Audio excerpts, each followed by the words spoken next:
Why is it difficult to forgive? Why is it difficult to receive the gift of Christmas, which is peace? Yan po ang ating pag-aaral ngayon. Accept yourself and others. At kung ano ang kinalaman nito sa ating kapayapaan, because this is the way of Jesus. Dear God, thank you for who you are in our lives. Thank you for this extension of life today.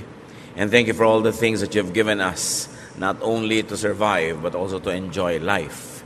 Patawarin niyo po kami sa mga kasalanan namin. Hugasan niyo po kami at gawing karapat-dapat dahil sa inyong paglilinis.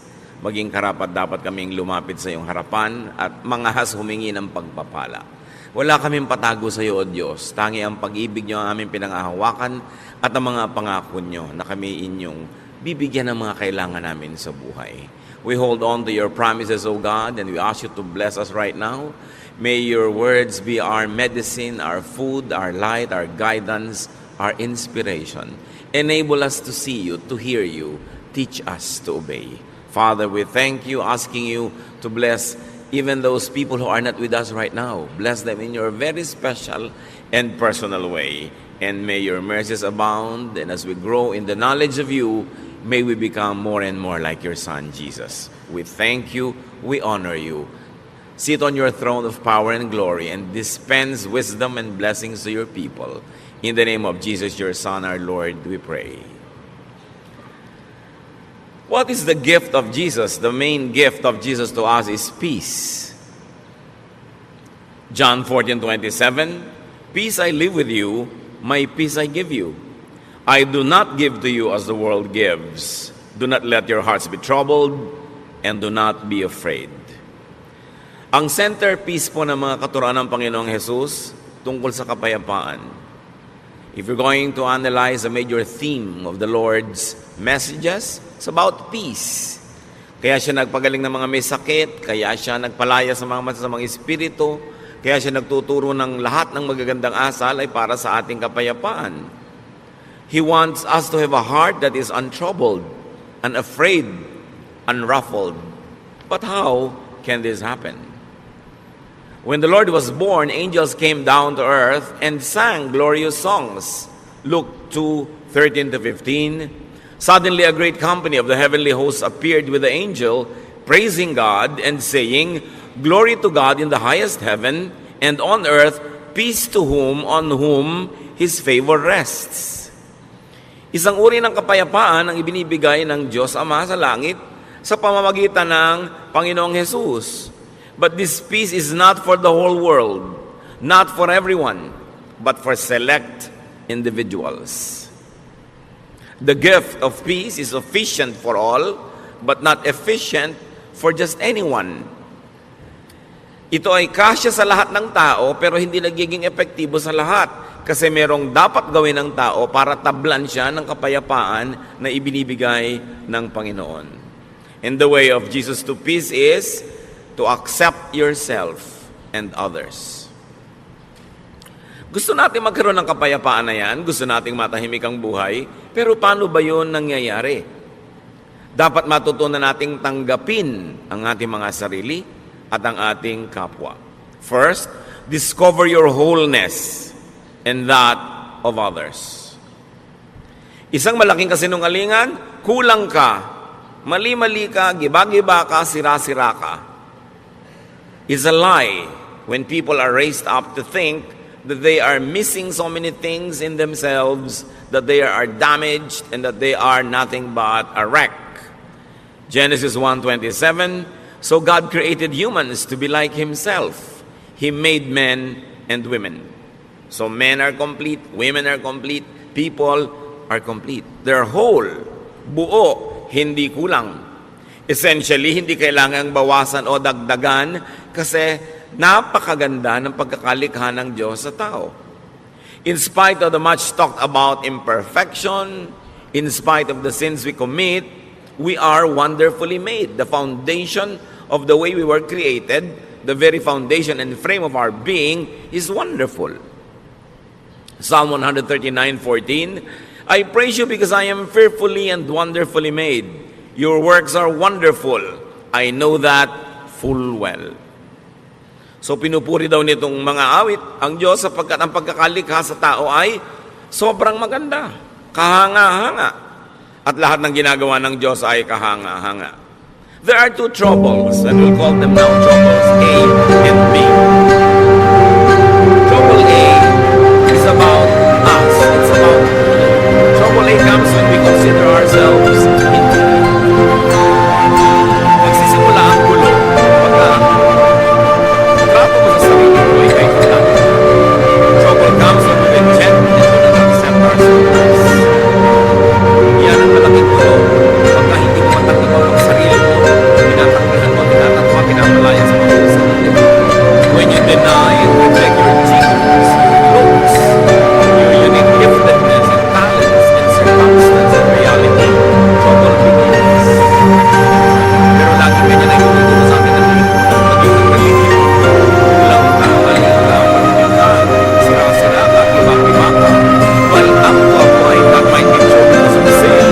The very foundation of faith of being as created by God is wonderful. Trouble comes when we forcefully change ourselves to suit present standards and progressive expectations. And you're always made to lagyan na dito sa kahit sa mga subject sa schools. Mga subject na scientific, may mga subject na creative, may mga subject na physical, may mga subject na naka-incline sa mga numbers, meron naman sa mga social skills. Iba-iba ang kaya ng tao. Kaya meron iba yung may favorite subject na yun, hindi naman yung favorite. Meron mataas ang grade sa subject na yun, meron hindi dito. Bihira naman yung taas ang grade sa lahat. At yung mga tao na mataas ang grade sa lahat, sa school, kadalasan sa practical life, hindi naman sila medyo deficient. Sa love life, minsan, sa kanang talino sa school, parang wala lang. Kanya-kanya tayo ng specialties na ibinigay ng Diyos. At hindi mo dapat sinusukat ang sarili mo sa specialty ng iba. Hindi mo dapat kinukumpara ang sarili mo dahil lagi ka lang magiging una. Trouble comes when it depends on other people and other things. Pag laging kulang ka, yung pagkinig sa buhay, ang mangyayari na yun, sasandal ka at aasa ka lagi sa mga bagay at sa mga tao para palagi maging kulit. At pagkalagi na ikaw ay naniwala na kulang ka talaga, wala kang kwenta, hindi ka karapat-dapat. What will you do all your life? To strive to be liked, to be accepted, to be praised, to be admired, to find your value in how other people measure you. Sa simula pa lang, it's headed for disaster. Nagsisimula ka pa lang sa buhay, ang iniisip mo na agad, kailangan mo ng ganito, kailangan mo ng gano'n, kailangan mo mas ikuyak, ganito, kay natin. Dahil kulang na kulang ka, ano mangyayari? Lagi ka naiingit, lagi ka maninig, lagi ka kulang. Sabi nga ni Shakespeare, desiring this man's heart or that man's soul, with what I most enjoy, contentment. Lagi mong hinahangad yung talento ng iba, galing ng iba, yaman ng iba, at hindi mo makita yung pag-invest mo sa iyong sarili. So ang lagi mo na lamang hinihingi sa mga tao, come into my life, change me, complete me, fill me, make me whole. At yan ang fantasy ng mga hands. When a girl is made to feel that she is nothing but a missing link, that doesn't count. When a man is always made to feel that he is a missing link, that he has to find motivation.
Hindi dapat ganyan ang kulay na isinusuot mo. Dapat ganito.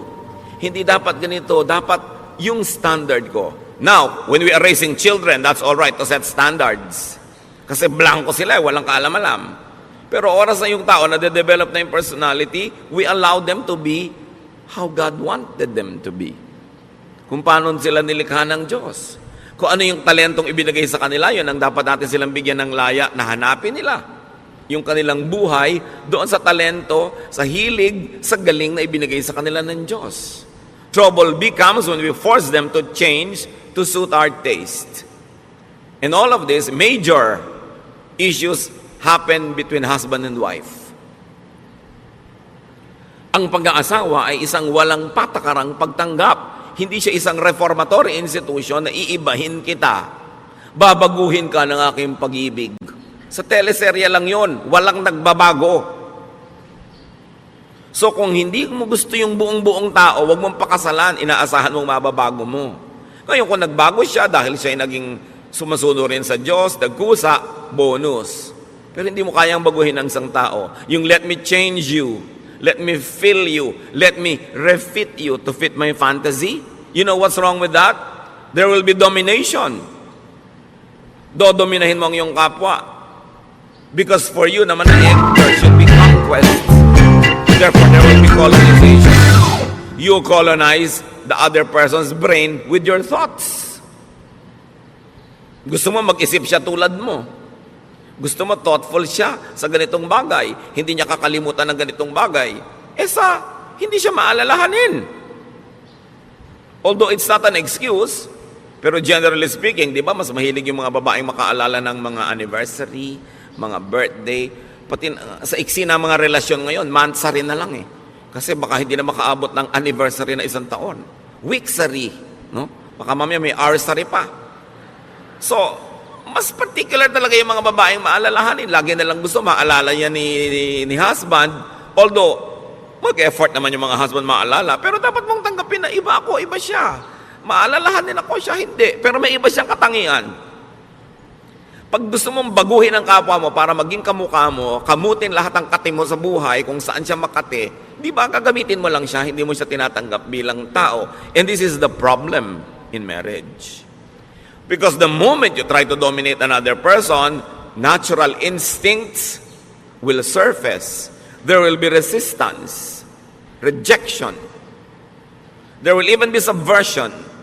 Laging gustong-gusto mo, ganito siyang oras umuwi. Laging ginagabihan, talaga lang to subvert you para hindi ka makapanaig.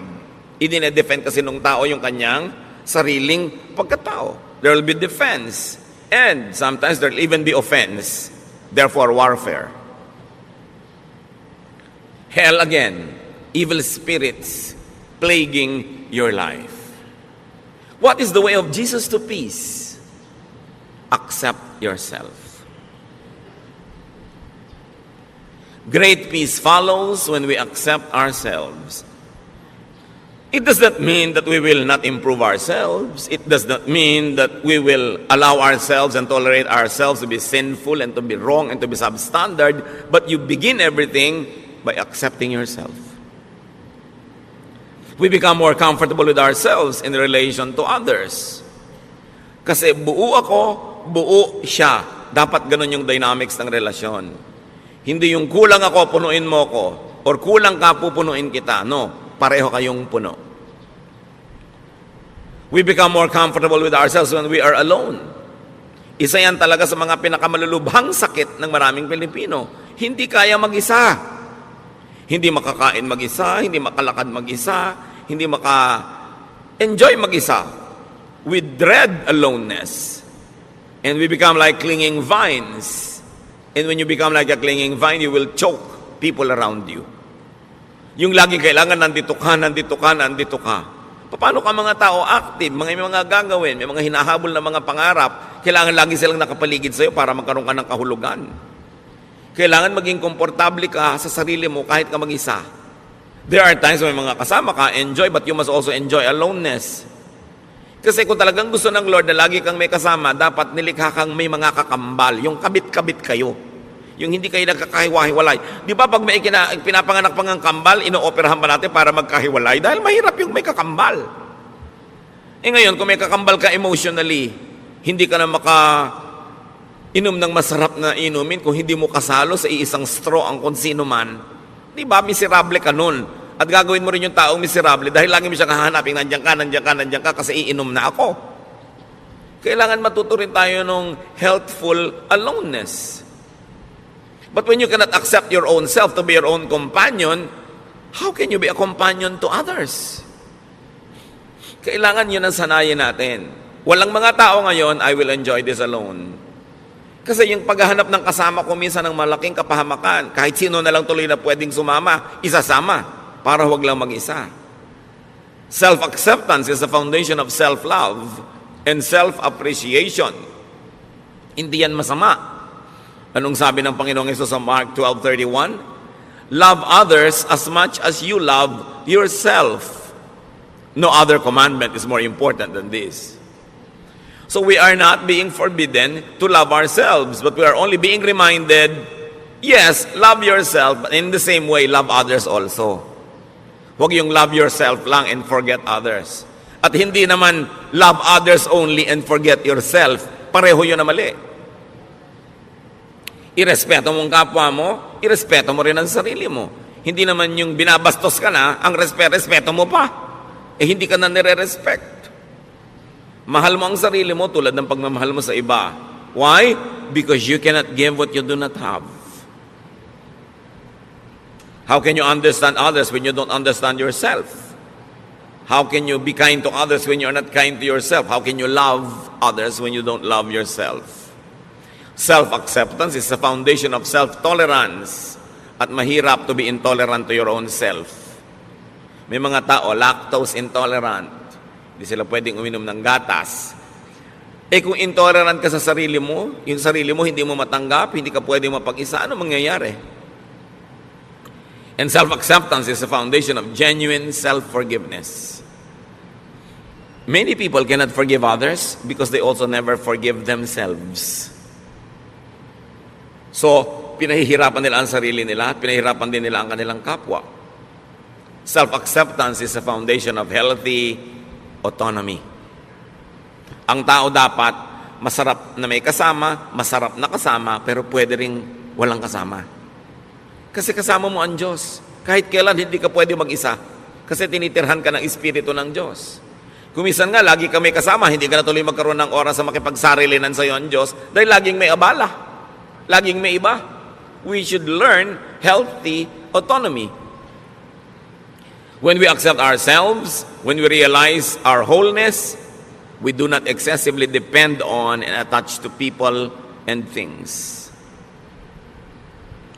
We socialize, we enter relationships for additional enjoyment, for mutual upliftment, not for dependence. Dapat papasok ka sa relasyon, makikipagnobyo ka, mag-aasawa ka, makikipagkaibigan ka, hindi para ka may sandalan. At hindi rin para meron kang buhatin. Pareho kayong nakatayong mag-isa, nabubuhay, gumagawa ng paraan, naghahanap buhay, nag-aaliw sa sarili, nagpapasaya sa sarili, nagpo-produce sa mga bagay. Tapos, you share for enjoyment. You share for additional happiness and additional joy and pleasure. Pero hindi ka nakikipagrelasyon para kasumandal o sandalan. Nagtutulungan kasi pampadagdag sa buhay. You are a whole, wonderful. You are an individual, an autonomous unit. Kita ninyo, bakit sabi nila marami daw ng mga Pilipino nag-i-enjoy ng close family ties? Bakit daw ang mga communities natin close ang ating mga relationship? Poverty forces us to be close. Siyempre, kailangan mo makisama sa kapitbahay mo dahil pagka nanganganak yung asawa mo sa madaling araw, makikisakay ka sa tricycle ni Mang Tomas. So pagka naglilinis si Mang Tomas, tutulungan mo siya. Ang ganda ng samahan nyo. Pero subukan mo, lahat kayo may kanya-kanyang tricycle. Ganun ka pa rin kaya ka nice? Nakikisama ka sa neighbor mo, nagpapadala ka ng ulam pag nagluto ka, para pag nagluto din siya, mapadalang ka. Pero kung lahat kayo bumabaha sa pagkain sa inyong mga kusina, will you still be that close? Close sa mga magkakamag-anak, magmano ka sa tiya, mangupo ka. Kasi makikitira ka sa kanya pag nag-aral ka ng college. Pero kung may kanya-kanya kayong bahay, ganun pa rin kaya ka nice? Dapat ganun pa rin nice or better. Doon mo lang malalaman na nice ka talaga. Kasi nice ka hindi dahil lang umaasa ka o sasandal o may kailangan ka sa kanya.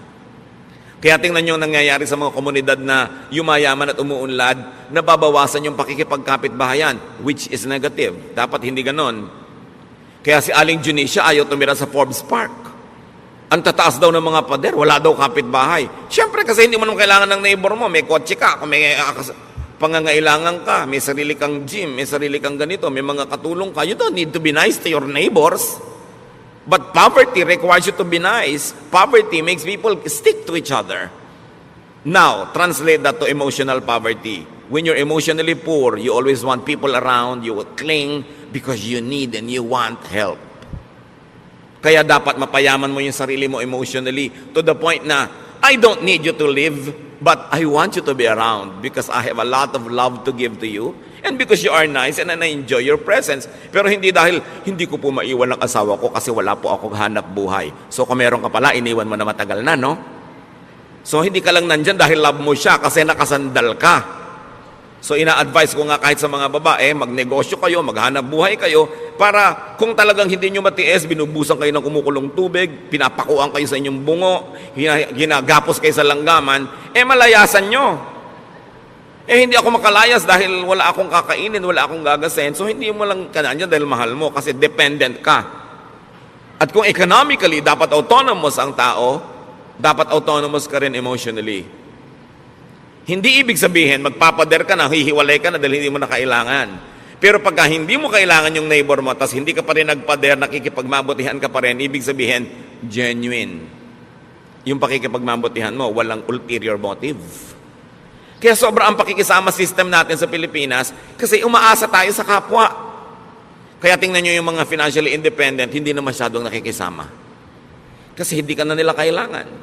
Pero hindi yun ang dapat mangyari. Hindi kita kailangan, pero nakikisama pa rin ako sa iyo kasi nice ako talaga at nice ka rin naman at mas masarap yung buhay na magkakasama tayo. Yun yung si Adan it's not good to be alone. Pero pwedeng alone. In other words, people are additions to our happiness, not a wall to lean on. Kung yung titingnan yung mga asawa, kamag-anak na nandyan lang kasi dapat kong asahan. Strive to be autonomous. At saka yung mga asawang babae na walang ka-income pero tumanda na kayo, nagka-losyang-losyang sa pagtatrabaho sa bahay, ang totoo niyan, dapat binibigyan kayo ng allowance ng asawa nyo na inyo talaga. Di ba? May allowance sa mga bata, but ang wife walang allowance. Ang ibinibigay mo, pamalengke. That's for all. Yung siya, paano? Di ba? Tapos birthday niya, reregaluhan mo pa ng magandang kaldero para maipagluto ka na naman niya ng masarap. Bibigyan mo ng kalan, ng refrigerator. Ang wife, pag nireregaluhan, yung pangkanya, hindi yung panglahat. Kasi regalo mo rin sa sarili mo yun kung kalan. Diba? Kailangan yung pangkanya. At kung sasabihin, ako naghahanap buhay, subukan yung mga wives, huwag kayong gumawa sa bahay. Kung may isuot yung mga asawa nyo pagpasok sa opisina, kumedat ng pagkain, siya ang magbayad ng mga Meralco, pumila sa mga bayarin na tubig, subukan nyo. Kaya dapat yung mga wives may sariling allowance yan. Para hindi naman kung bigla gusto kayong layasan, walang pamasahe. Gusto magpakamatay, hindi makabili ng lason. Kasi talagang walang kapera-pera. You should strive to be autonomous. So that you say, husband, I stay because I like, not because I need you. Not because I depend on you. It's a distorted kind of relationship. So poverty reduces people. Emotional poverty also reduces people. Kaya dapat pinapaunlad mo yung buhay mo economically, pinapaunlad mo yung buhay mo emotionally, kaya mong tumayo sa sarili mong mga paa kasi nilikha ka ng Diyos buo. Tingnan niyo yung babae na nakapanayam ng Panginoon sa balon. Paborito kong karakter na to kasi yung buhay niya talagang tayo yun John 4:15-18.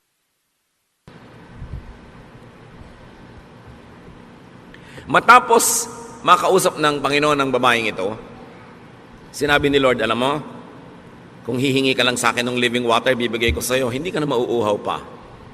The woman said to him, Sir, give me this living water so that I won't get thirsty and have to keep coming here to draw water. He told her, Go, call your husband and come back. I have no husband. She replied, Jesus said to her, "You are right when you say you have no husband. The fact is, you have had 5 husbands, and the man you now have is not your husband. What you have said is quite true." Bakit inungkat ng Panginoon yung tungkol dito sa mga lalaki sa buhay ng babaeng ito? Kasi sabi ng babae, bigyan niyo po ako ng living water. Yung hindi na ako mauuhaw uli. I want this living water so I won't have to be thirsty again. So the Lord had to tell her what she did not need. The point Jesus was making, the woman had been deceived into believing that she was incomplete and that she needed men to complete her. Sabi niya, gusto mo maging complete? O, tanggalin muna natin yung mga abala sa utak mo. Tawagin mo yung asawa mo. Yung wala pa ako asawa. Tama ka. Kasi yung 5 lalaki nagdana sa buhay mo, hindi mo mga asawa. At yung lalaki ngayong nasa buhay mo, hindi mo rin asawa. Bakit ang dami mong lalaki sa buhay? Kasi akala mo, hindi ka mabubuhay nang walang lalaki. Kaya nakaka-anim ka na. 30 years from now, siguro magiging 4 na po na yan. Hanggang kaya siguro ng naturalesa mo, dadami pa yan ang dadami hanggang magkalasog-lasog ka na. Tapos mamamatay ka na lang, hindi mo pa nakita yung hinahanap mo. Kasi akala mo, makikita mo sa romance. Sabi niya, ang tunay na kailangan mo, nasa kalooban mo lang, kailangan mo ma-rediscover dahil yung tubig na yun, nasa loob mo, bukal. Tanggalin mo yung bara para bumalong, lumabas yung tubig, at hindi ka na mauuhaw kahit kailan. Huwag kang umigib kung kani-kaninong balon, sumalok kung saan sa ang ilog, kasi lagi ka lang mauuhaw. Because you think that you need people to fill you, it leads to addiction, and it becomes hell. Iba-iba lang tayo ng mga addiction. Yung iba ang addiction nila, bag. Umaapaw na yung bahay nila, wala ka na matulugan sa dami ng bag ni Mrs. No? Hindi na sila makapamili ng masarap na pagkain dahil puro bag. Kung pwede lang sanang isigang, iihaw, ilagay ang mga bag na yan. Busog pati kapitbahay. Iba-iba lang. Si Mr. naman, kuminsan ng addiction, kung barel o belt o pomada, no? Kung ano man yon. Kanya-kanya tayo ng mga addiction. There's a sense of incompleteness. An addiction to things and to props and to money. Luke 12:15, then he said to them, "Watch out, be on your guard against all kinds of greed. Life does not consist in an abundance of possessions." Kaya alam niyo, ang buhay, hindi yan pinupuno ng mga ari-arian. At yung possessions na yan, bagay man o tao, tulad ng babae na to, nakaka-6 na ng asawa. Sabi, hindi yan ang buhay. People get deceived that they need many things to be whole. Kaya may mga kolekta ng kolekta. Pag tumanda naman, hindi malaman kung kanino ipapamana. Kaya kailangan branded, signature accessories. Kailangan expensive bag and shoes. Estudyante, wala pang trabaho. Ang gusto pa yung cellphone, yung ang mahal-mahal. Yung may lumalabas na bread toaster. Anak, wala ka pang kita, ang yabang-yabang mo na. Tapos yung kayabangan mo, mga estudyante rin tulad mong wala rin kita. Ba't mo kailangan yan? Para kasikat? Marami mga tao, kailangan naman nila bahay, kailangan ganda-gandang bahay. Napunta na sa bahay lahat ang kinita. Wala nang pinuntahang iba, o kotse. O kuminsan naman, hindi ka masaya sa height mo, talaga naman kahit na madapa ka na, high heels. Kulang pa yung heels dun sa takong, kailangan lagi pa na mag-heels sa toes, kaya talaga nakatungtong ka na halos sa isang hollow blocks. Hindi ka na makalakad. Yung iba talaga hindi kontento sa ilong nila, kailangang taasan, kailangang kitiran, kailangang bawasan ng panga, kailangang bawasan ng baba, kailangang liitan ng mata, etc., etc. Laging kulang. Sign that you don't accept yourself. Ayun, hindi naman masama yung up to a point, a little improvement here and there, pero yung nanganib na yung buhay mo at namatay ka na sa operating table dahil bina-vacuum ang mga body parts mo, parang dangerous na yun. Ano sabi niya sa 1 Peter 3:3-4? Don't depend on things like fancy hairdos or gold jewelry or expensive clothes to make you look beautiful. Kita niyo yung look. Actually, hindi ka beautiful, you only look beautiful. Sabi niya, be beautiful in your heart by being gentle and quiet. This kind of beauty will last, and God considers it very special. O huwag nyo namang lihim tanggalin yung mga baon-baon yung hikaw. Hindi naman masamang maglagay, pero sabi, huwag nyong iasa ang kagandahan nyo dyan sa mga yan. Kayo, maganda na yung character nyo, meron pa kayong konting pampa-enhance, nice. Pero kung nagiging mitya na ng inyong buhay, ang hirap-hirap magbayad at hulugan, titigilan nyo ang mga kahangalan na yan. So, ganoon. Alam nyo ang tunay na magandang babae, sabi, yung mabini, yung banayad at tahimik. So, anong tawag sa mga madadaldal at maiingay na babae? Bahala kayo. Di ba? Sabi, ang kagandahan niya nandyan, yung matining ang loob, matibay ang loob, maganda ang kalooban. Yan ang gandang pinapahalagahan ng Diyos at yan ang gandang hindi kumukupas, hindi na i-snatch, hindi na nanakaw, at hindi huhulugan sa Bombay. Sabi, kailangan ganyan na tinitingnan mong beauty. Timpladong katahimikan. 1 Timothy 6:8-10.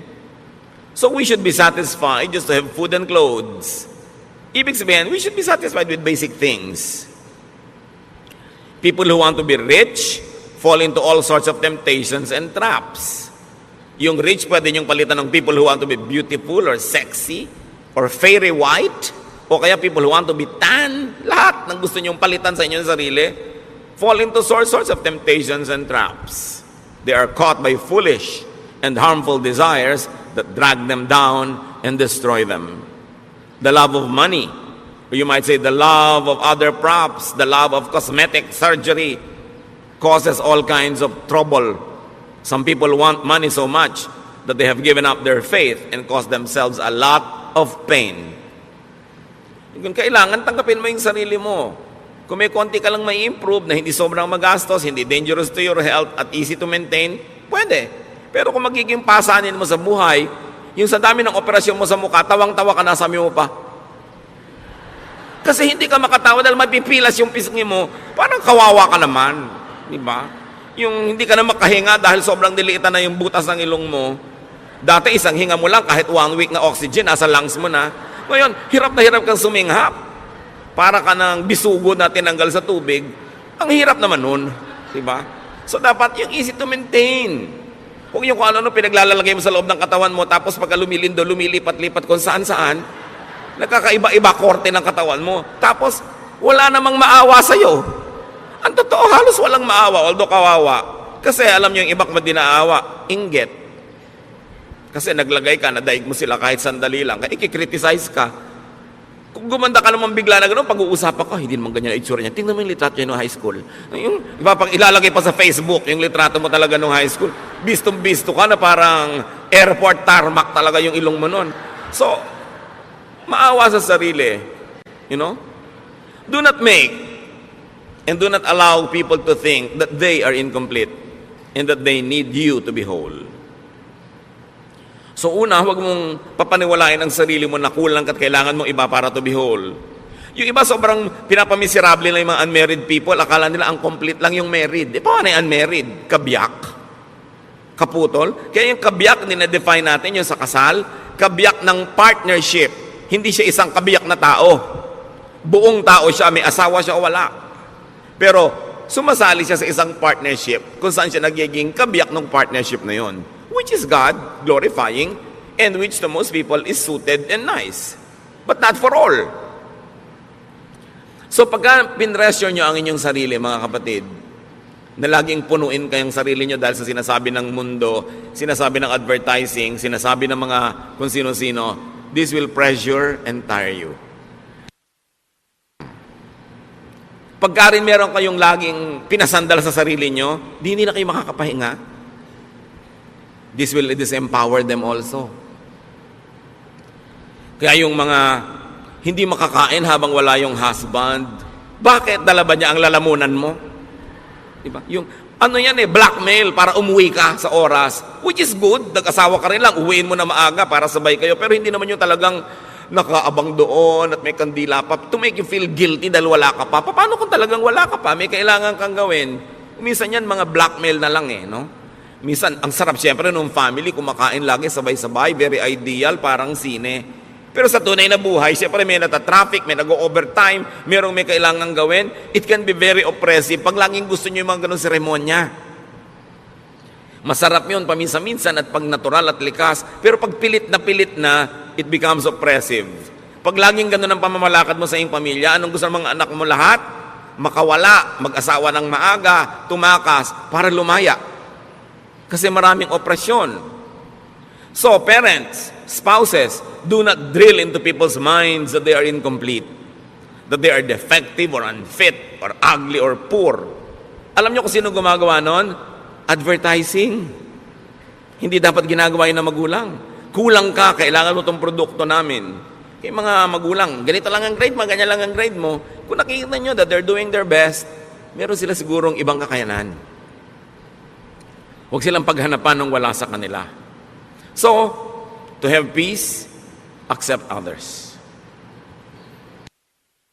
Romans 15:7, accept one another, just as Christ accepted you. Kung paano ko tinanggap ng Diyos, warts and all, walang patakaran, buong pagtanggap, ganun daw ang gawin mong pagtanggap sa kapwa. But instead of accepting others, we insist on reforming them. It's God's work, not our work. And we reject them when they don't comply with our specifications. Kaya marami mga tao, lumalaki sila emotionally sick because their own parents reject them. They are compared with another sister or a cousin or a classmate or a neighbor, and they feel rejected. And once rejected, people also tend to reject others because they become defensive. Kaya ang dami mga tao emotionally poor. Kaya yung mga nare-reject na ganyan, meron lang isang magpakita ng konting kabaita na regaluhan ng choknat ng 3 araw na sunod-sunod, na in love na. Paano? Uhaw na uhaw sa acceptance. Bakit yung maraming mga anak nahuhumaling sa mga kabarkada? Because they are accepted. Madalas naman kasi yung basis ng acceptance nila, mali, no? Kahit ano na lang, mas baliw ka nga, mas accepted ka, mas sikat ka. That's a wrong kind of acceptance. But nevertheless, what does it tell us? Our kids want to be accepted. Kaya ayaw umuwi. Gabi na, kung pwede na lamang na bukas na umuwi. At pag liwanag, gusto na lumipad at mawala. Maybe they don't feel accepted at home. Kasi gusto mo may anak ka na maiparada sa community, maipagyabang. Hindi mo tanggapin, mahalin, linangin yung anak mo kung ano man siya. 1 Corinthians 7:7, sabi ni Paul, I wish that all men were as I am. But each man has his own gift from God. One has this gift, another has that. Sabi niya, kung ako lang masusunod, gusto ko lahat kayo katulad ko eh. Pero, di naman pwede yun. Bawat isa, may kanya-kanyang tanggap sa gusto. At sa kanyang gusto, hindi lang ibigay sa'yo ito kaya ng day. Therefore, wala sa'yo ito kaya ng day sa'yo na magiging. Pero kung hinahanap mo yung PKA, the tendency is for us to want to make all others. Kaya marami mga asawa yung nakita ng asawa nila. Kasi hindi nila tinatanggap yung asawa nila. Yung asawa nila lagi gusto na may iba.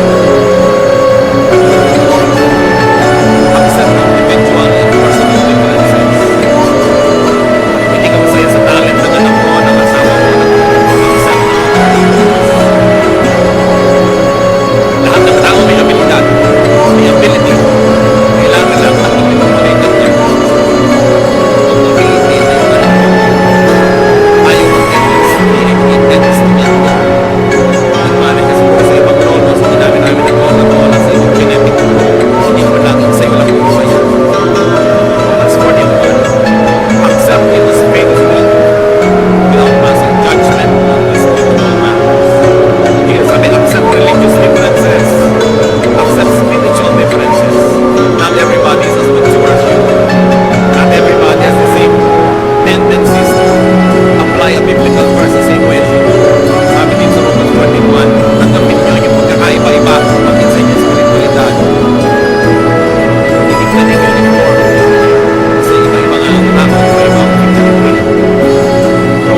takes a new mindset to appreciate and obey this.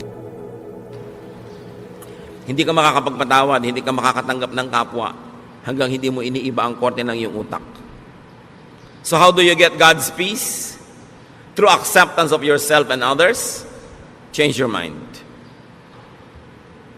It happens in the mind. Change the way you think. Change your principles and lifestyle. Romans 12:2, let God change the way you think. Then you will know how to do everything that is good and pleasing to Him. You want to be able to forgive? Change the way you think about the person. Change the way you think about yourself. Change the way you think about what proper is and what it is not. Change the way you think about your expectations. Accept the person as you would accept yourself. Then you will begin to understand and you will have the power to forgive because it comes from deep understanding.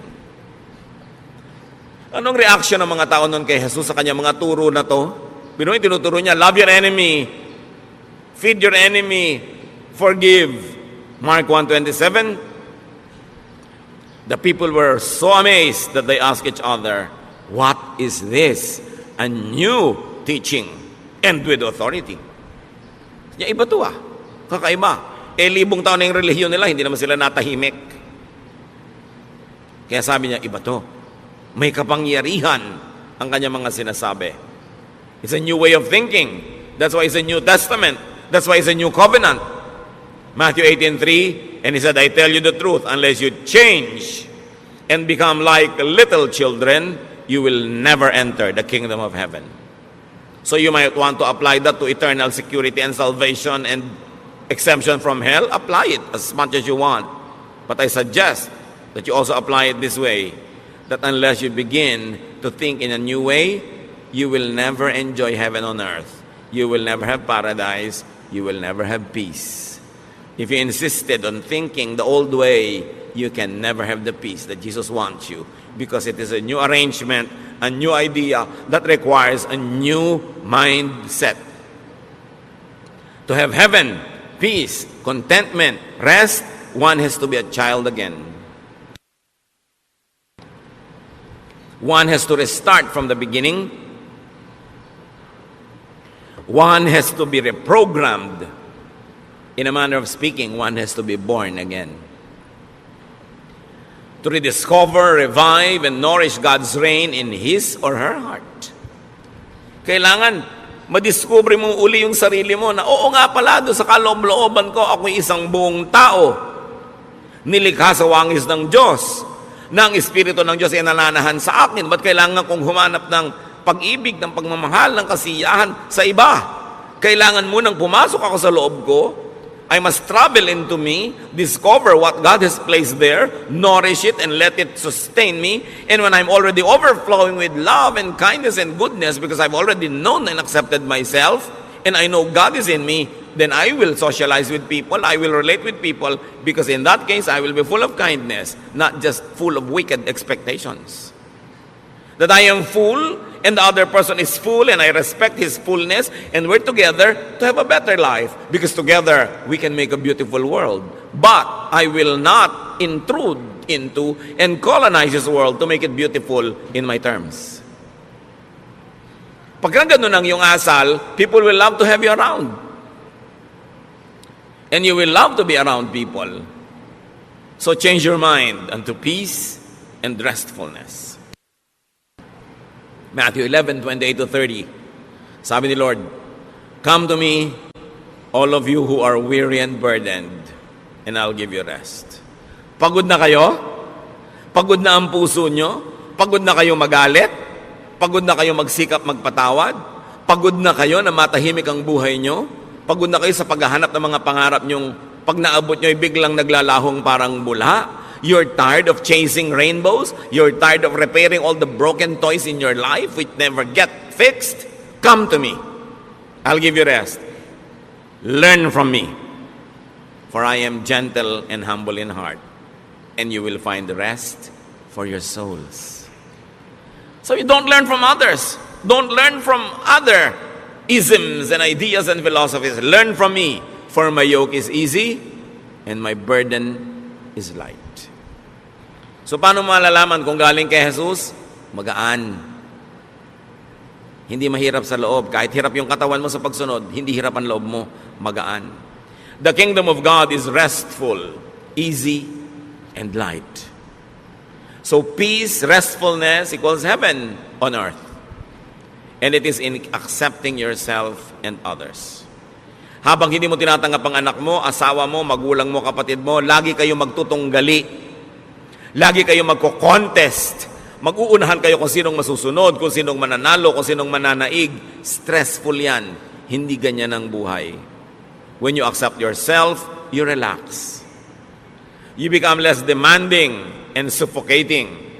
And you become nicer and more open, more accepting.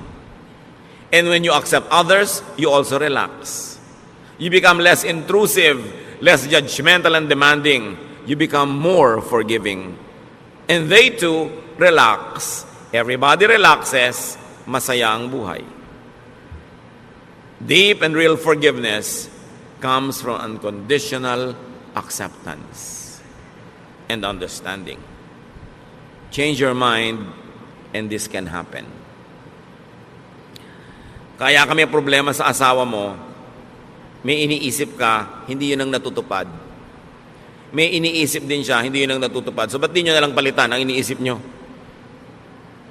Kasi hindi nyo naman kayang palitan yung asawa nyo. Hindi nyo naman kayang palitan ang pagkatao niya. Palitan nyo na lang yung iniisip nyo, hindi sasaya kayo. Kaya ang sabi ng anghel, peace on whom God's favor rests. Kaya sinabi natin kanina, peace is not for everyone. Peace is not for the whole world. Well, it is efficient for all, or sufficient for all rather. It is efficient only for those who would appropriate it, those who would accept it and live by it. Ang kapayapaan ay hindi para sa lahat. Ito'y para lang doon sa willing na baguhin ang kanilang pamamaraan ng pag-iisip, baguhin ang style nila sa buhay, tanggapin ang mga sarili nila and improve from there, tanggapin ang kapwa nila, hanapin kung ano yung totoo, maganda at kaibig-ibig sa kapwa, contribute goodness to others, but do not colonize their minds, then there will be peace on earth. Ano mga kapatid, ang hindi nyo matanggap tungkol sa sarili nyo, hanggang ngayon, tanggapin nyo na, huwag kayong tatayo dyan ang hindi nyo pa tinatanggap, kasi sayang naman ang pagod na lalamunan ko dito. Diba? Kailangan tanggapin nyo yan, kasi sayang din na magiging pagod yun noong araw, at patuloy pa magiging pagod nyo habang buhay, itinatago nyo yung kung anong totoo sa buhay nyo, ba't di kayo magpakatotoo? Diba? Yung, lalo kung may edad na, huwag na kayo masyadong magkapal ng foundation. Lagi nakahalata kasi pagtawa nyo, nagkakrak-krak dito. Para kayong moryones. Diba? Yung manipis na lang. Ganun talaga, tumatanda ang tao. Diba? Alangan namang tumanda ka, mukha ka manyika. Mapagkakamalang kang mangkukulam. Dahil pati hindi tumatanda ang itsura mo, tanggapin nyo lahat yun. Accept the force of gravity. It rules us all. So, natural lang yun. Tanggapin nyo yan. Yung mga asawa nyo, tanggapin nyo talagang lumalaki na ang tiyan ni mister. Hindi ba? Pagka naman lumiliit yung tiyan niya, ninenervyos kayo, baka may nililigawang iba. Yung, tanggapin nyo yung anak nyo. What about you? Can't you accept? Accept it. Kasi yan kayo eh. Para kayo matahimik. Now, if you want to improve, improve. Now, accept everyone else around you. Gusto nila mag-improve? Pwede siguro kayo mag-suggest, magbigay ng konting mga clues how you might want to contribute to that growth, but don't impose. Huwag niyong pilitin. Bigyan niyo siya ng space niya, ng time niya, para hindi kayo layasan at layuan. Kasi ang tendency ng tao, pag kinocolonize natin yung brain nila, gusto nila lumayo.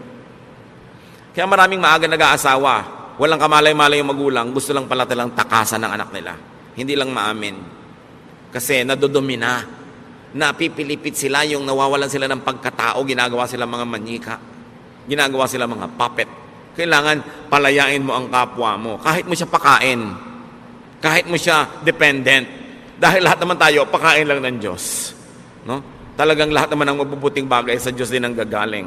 So dapat I volunteer to accept you, hindi yung you must accept me. Baligtad yun, ha? Yung pagtanggap sa kapwa, bino-volunteer mo yun, but you don't demand to be accepted. Dahil pag i-demand mo, i-demand din niya, magkakagulo uli ang mundo. That is to be volunteered. And what is important? Tanggapin natin ang mga katotohanan, baguhin yung mga pwedeng mabago, improve yung hindi yung pwedeng ma-improve, pero yung talagang nandyan na, live with it and learn to be happy with it. And also with your loved ones. Ama namin sa Diyos, sa langit, aming Diyos, salamat po dahil tinatanggap nyo kami.